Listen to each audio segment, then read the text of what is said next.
안녕하세요. 향기설입니다. 이 시간에는 요한계시록 22장을 묵상하도록 하겠습니다.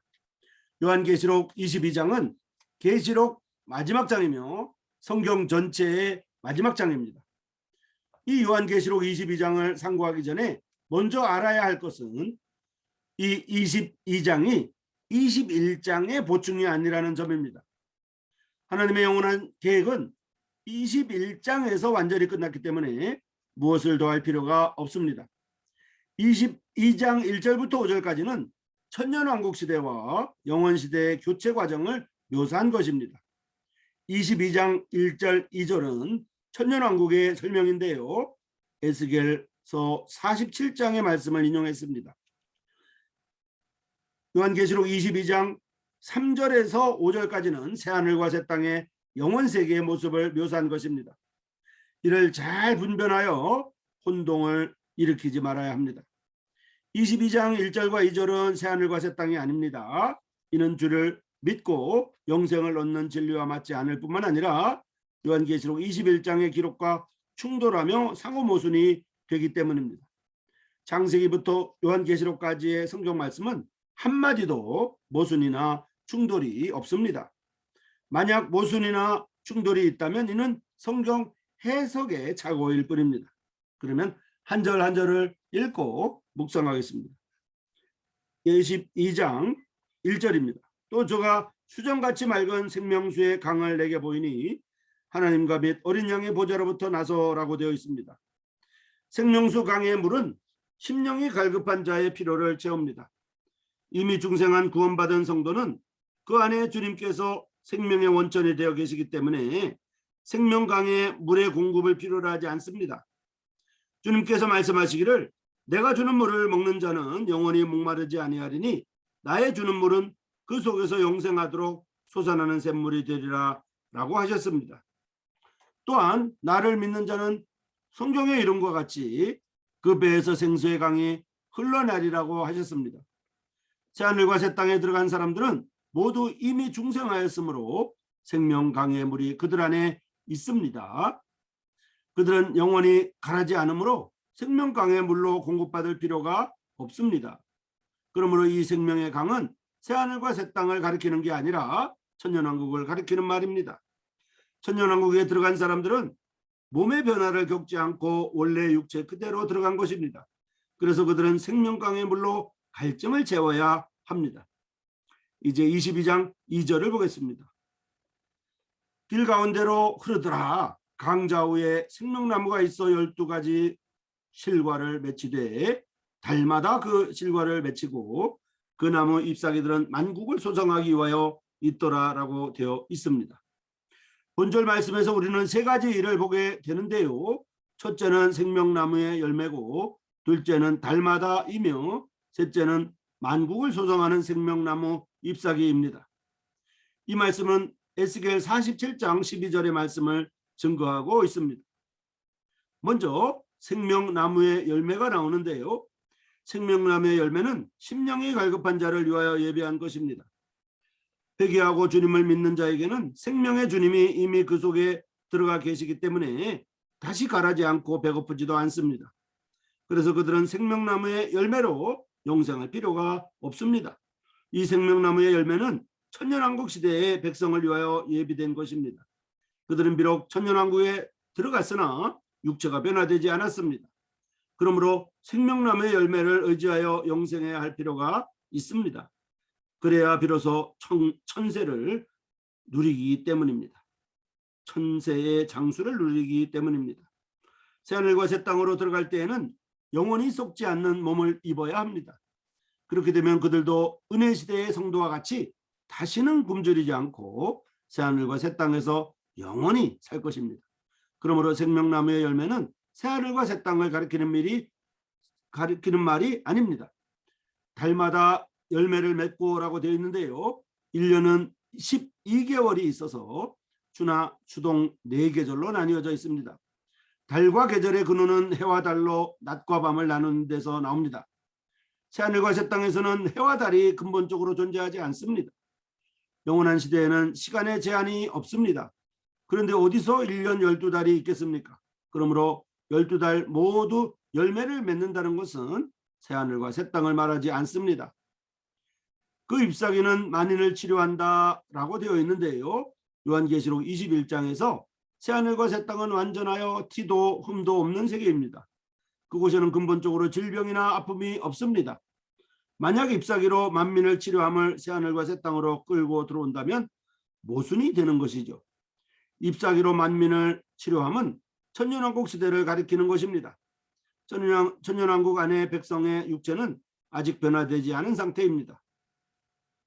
천국 안의 백성들의 몸은 변화되지 않고 육체를 가진 채 들어갔기 때문에, 즉 천년왕국 안의 백성들의 몸은 아직 변화되지 않았고 육체를 가지고 들어갔기 때문에 생명수와 생명나무의 열매를 의지하여 수명을 연장할 수 있지만은 끝내는 연약하여서 병이 날 수가 있습니다.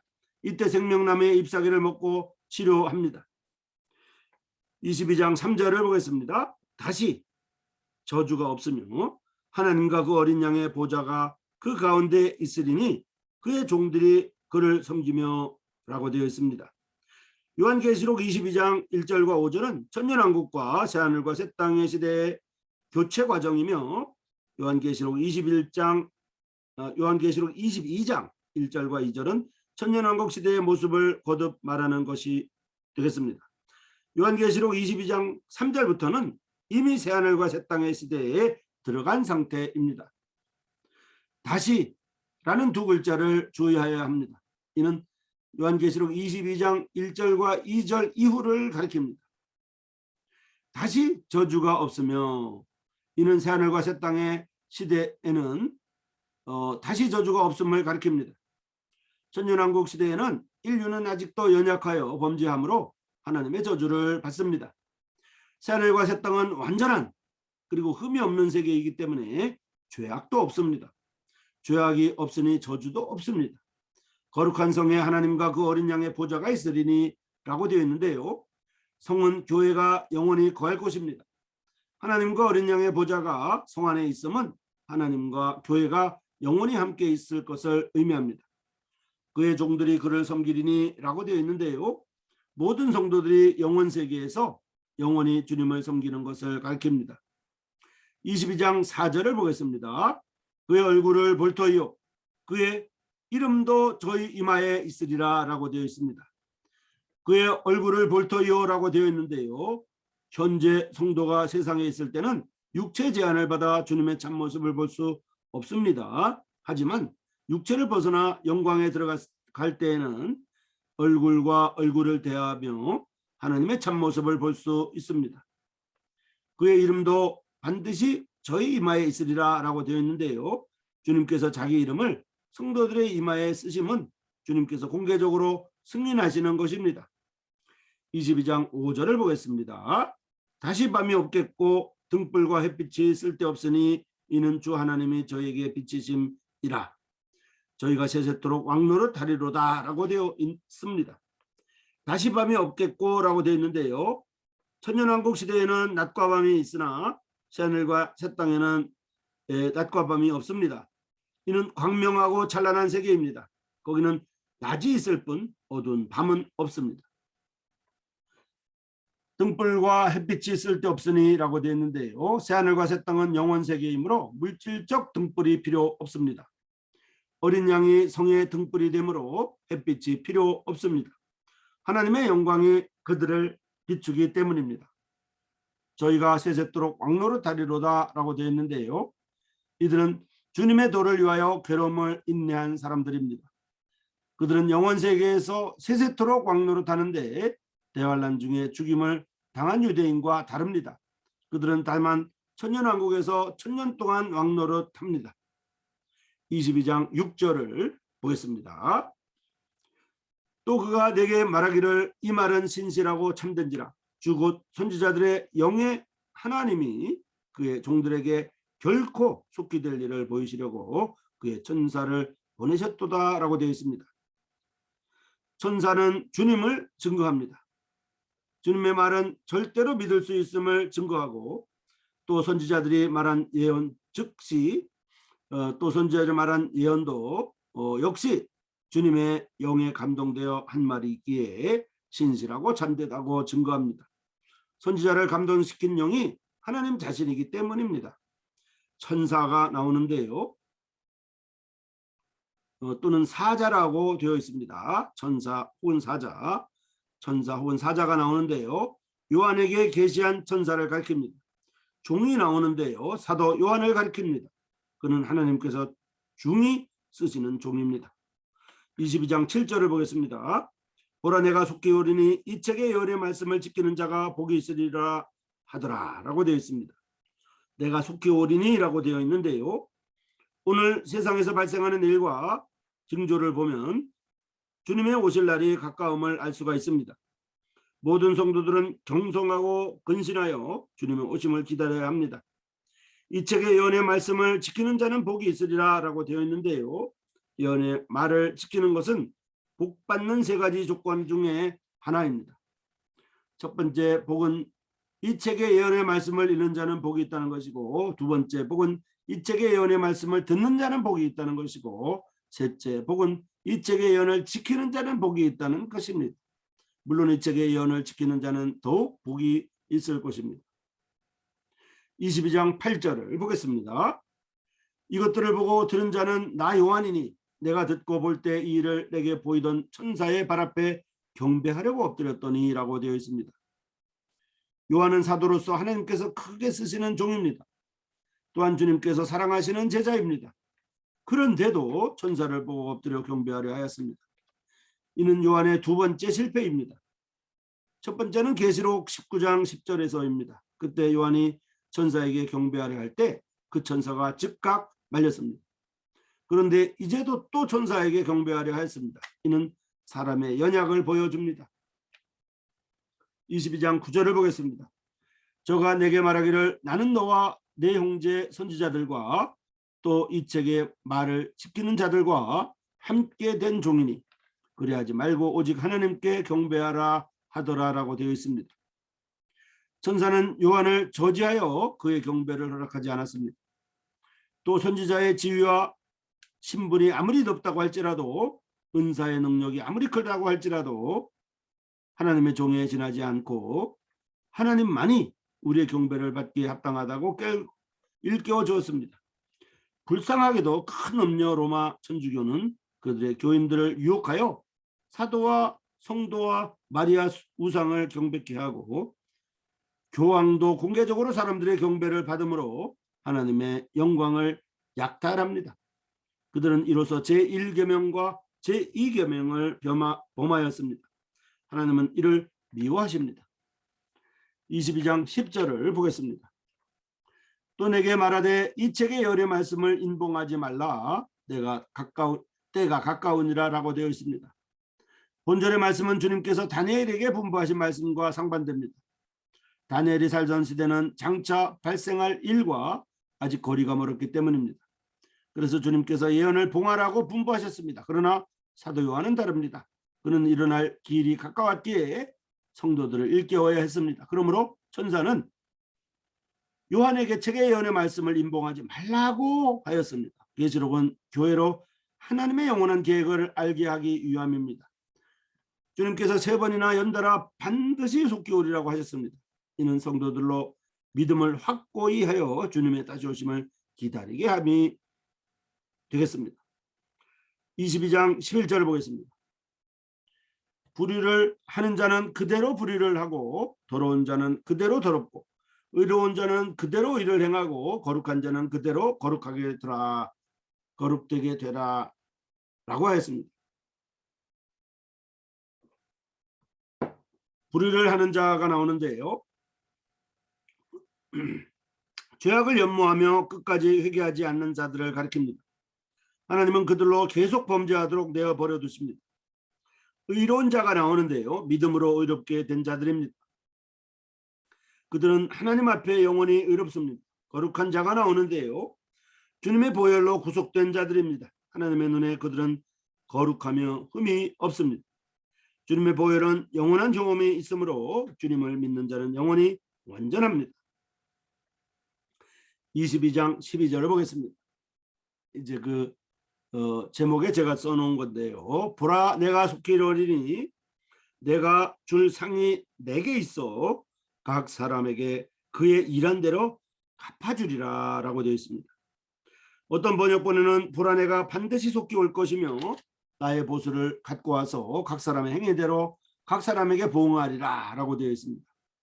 또 다른 번역에는 너는 보라 나는 반드시 속히 오리라 나의 보상은 나에게 있으나 나는 반드시 각 사람이 행한 대로 각 사람에게 보응하리라 라고 되어 있습니다. 내가 속히 오리라 라고 되어 있는데요. 주님의 경고입니다.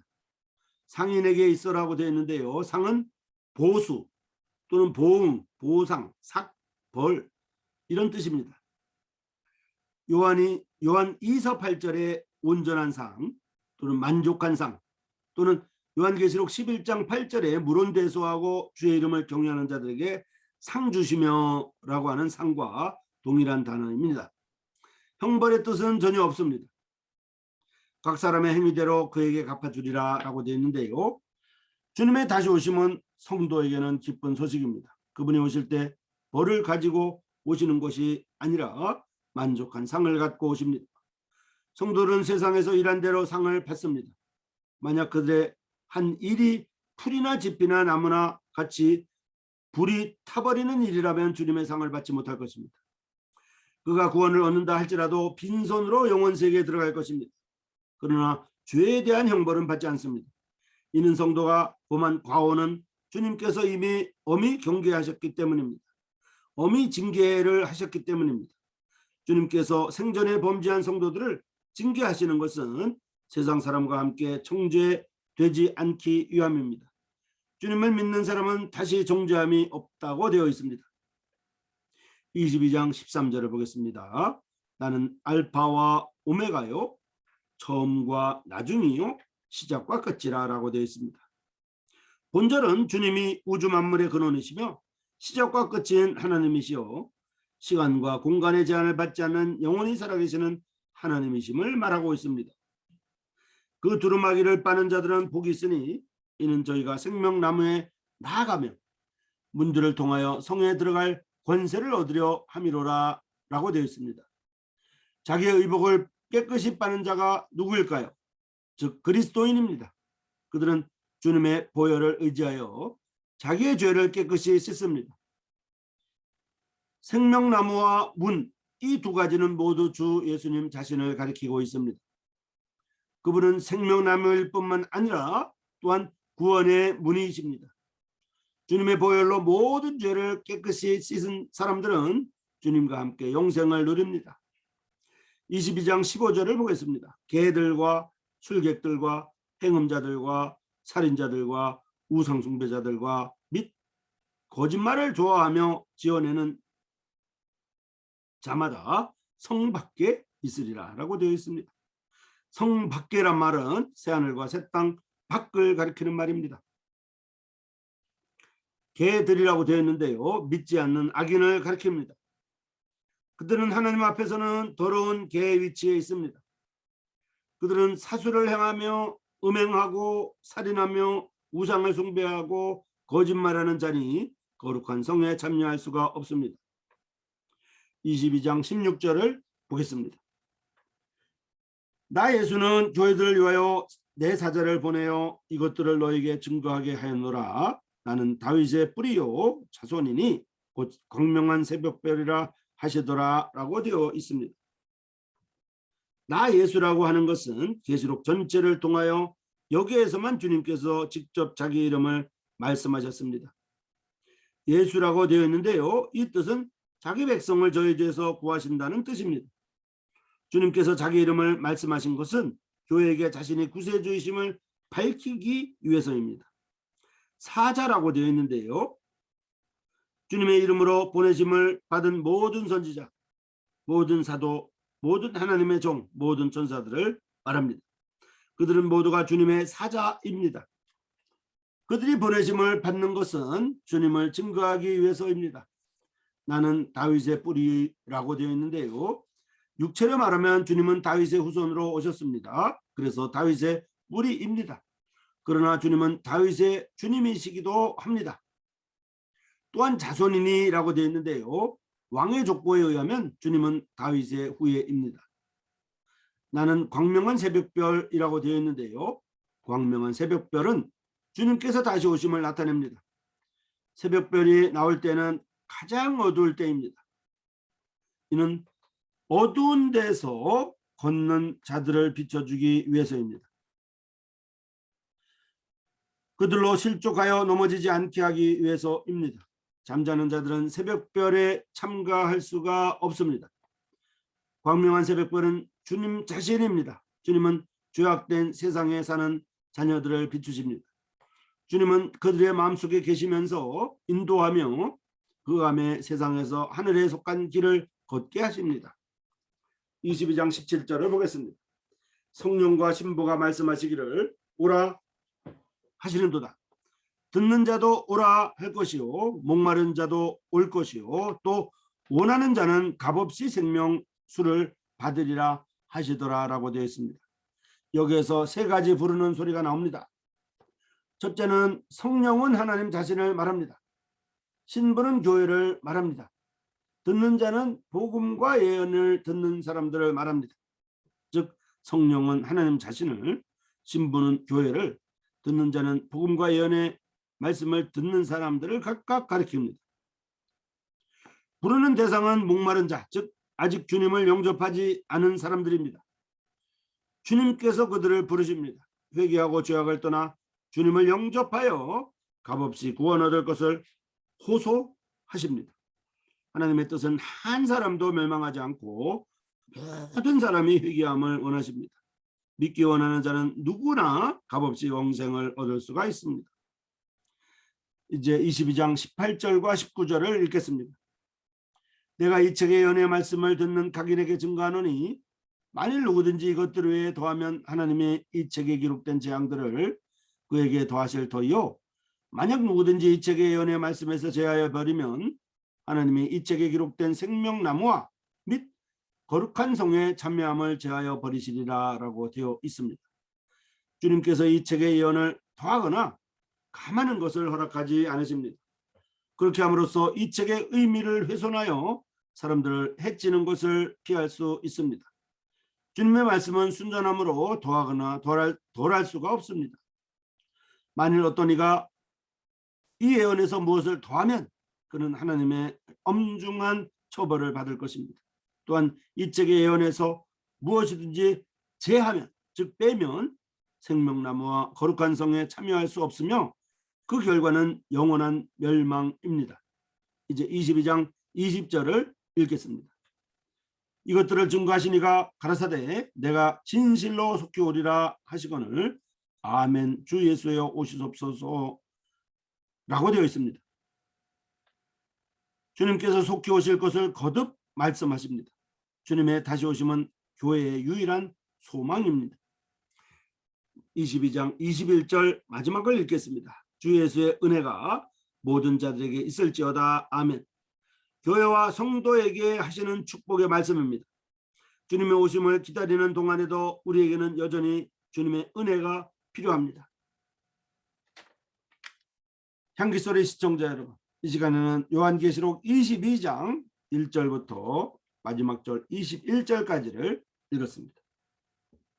그래서 요한계시록 22장 1절부터 21절까지 읽었는데요.